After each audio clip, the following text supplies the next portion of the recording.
Hello students, good morning. हमारा जो last lecture था उसमें हमने रे ऑप्टिक्स को स्टार्ट किया था कि रे ऑप्टिक्स क्या होता है, कैसे हम इसको यूज़ करते हैं।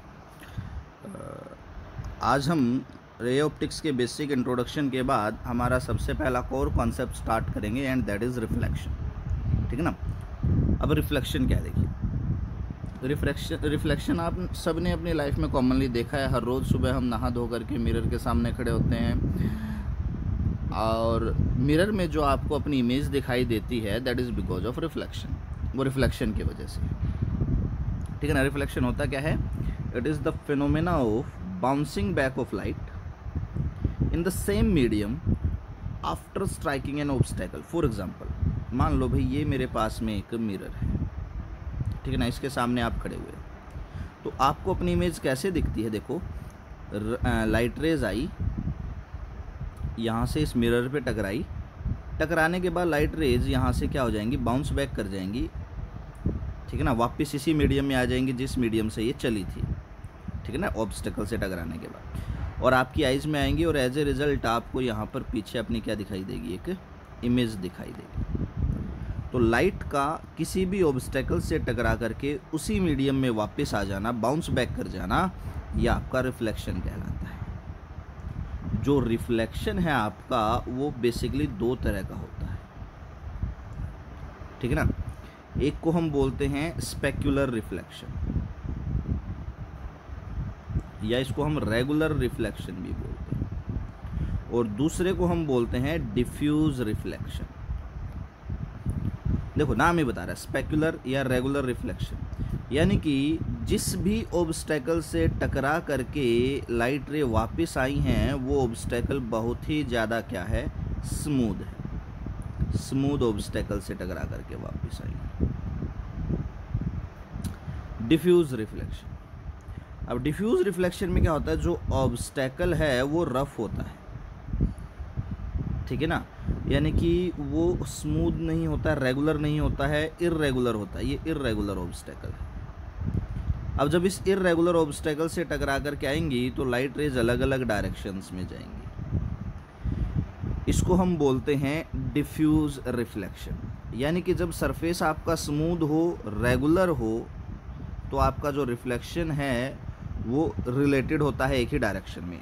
आप इसको ऐसे कह सकते हैं, when the surface is smooth or regular then the reflection is correlated to a particular direction.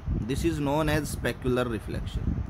And when the surface is irregular then the reflection is not correlated in a particular direction. Uncorrelated होता है ये एक तरह से किसी भी particular direction में। This is known as diffuse reflection. इसको हम diffuse reflection बोलते हैं, ठीक है ना।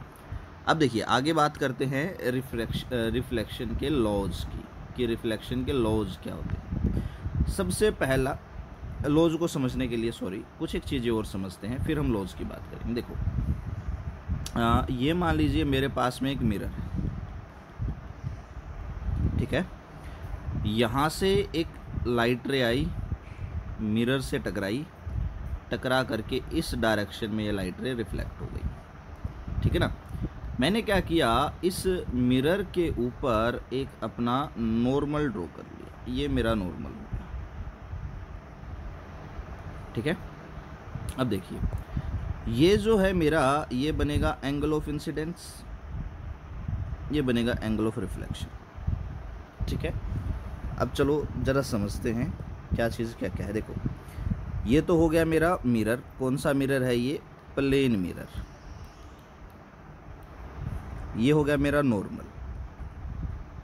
कोई पूछे व्हाट इज नॉर्मल, तो सरफेस के ऊपर जो परपेंडिकुलर है, जो 90 डिग्री का प्लेन है, that is known as normal. ये 90 डिग्री की जो लाइन है ये नॉर्मल बन गई आपकी। अब देखो, जो लाइट रे मिरर से टकरा रही है, गिर रही है जो मिरर पे, उसको हम बोलते हैं इंसिडेंट रे। इंसिडेंट मीन्स गिरना, ये मिरर पे गिर रही है। और जो टकराने के बाद हमें मिली है उसको हम बोलते हैं reflected ray. This is known as reflected ray, इसको हम रिफ्लेक्टेड बोलते हैं, ठीक है ना। अब जो एंगल इंसिडेंट रे नॉर्मल के साथ बनाएगी उसको हम एंगल ऑफ इंसिडेंस बोलते हैं। ये ज़रा समझने की बात है, बहुत बार इसमें हम जल्दबाजी में गलती कर देते हैं कि एंगल ऑफ इंसिडेंस क्या होगा या एंगल ऑफ रिफ्लेक्शन क्या होगा। तो एंगल ऑफ इंसिडेंस क्या है? Angle between incident ray and normal. ये बात ध्यान रखनी है स्टूडेंट्स, ये इंसिडेंट रे और नॉर्मल के बीच का एंगल है, न कि इंसिडेंट रे और मिरर के बीच का एंगल। ये एंगल नहीं है, ये गलत, ये इंसिडेंट रे और नॉर्मल के बीच का एंगल है, ठीक है ना। उसी तरह से आप एंगल ऑफ रिफ्लेक्शन भी बता सकते हो कि angle between reflected ray and normal, ठीक है। अब हम बात करेंगे लॉज की।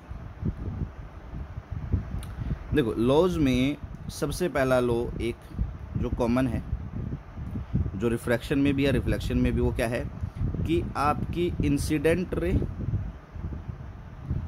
आपकी रिफ्लेक्टेड रे, आपका नॉर्मल, आपका मिरर नहीं नॉर्मल,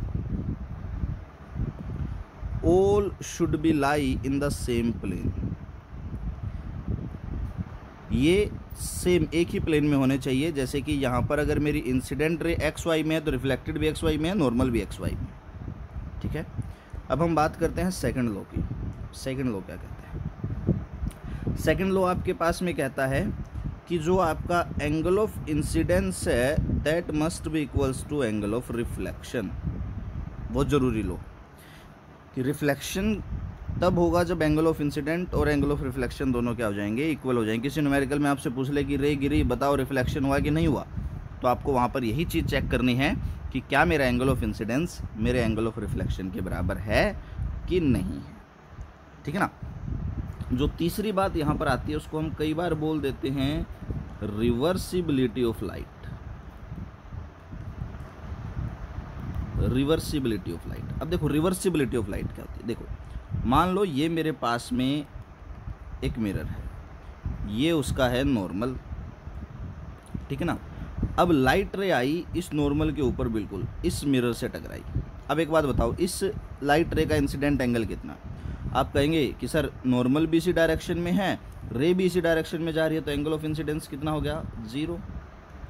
अगर एंगल ऑफ इंसिडेंस 0 होगा तो एंगल ऑफ रिफ्लेक्शन भी क्या हो जाएगा? 0। यानी कि ये लाइट रे जिस डायरेक्शन में आई थी टकराने के बाद वापस उसी डायरेक्शन में चली जाएगी। This is known as reversibility of light. इसको हम रिवर्सिबिलिटी बोलते हैं लाइट की, कि ये लाइट की रिवर्सिबिलिटी है, ठीक है। चलिए ज़रा, ये थे आपके पास में लॉज ऑफ रिफ्लेक्शन। रिफ्लेक्शन के लॉज क्या क्या हैं। ये प्लेन मिरर का हम पहले केस पढ़ेंगे। देखो रिफ्लेक्शन हम 2 केसेस में पढ़ेंगे, एक प्लेन मिरर के केस में पढ़ेंगे और एक स्फेरिकल मिरर के केस में पढ़ेंगे। फिलहाल हम प्लेन मिरर के केस की बात करेंगे। अब हमें आगे क्या करना है, इस लॉ को वेक्टर फॉर्म में देखना है, पर इस लॉ को वेक्टर फॉर्म में देखना अपने आप में एक कंप्लीट टॉपिक बन जाएगा, बहुत टाइम लग जाएगा। वीडियो को मैं ज़्यादा लंबा नहीं करना चाहता हूँ, इसलिए आज हम यहीं पर एंड अप करते हैं। Thank you, have a great day ahead.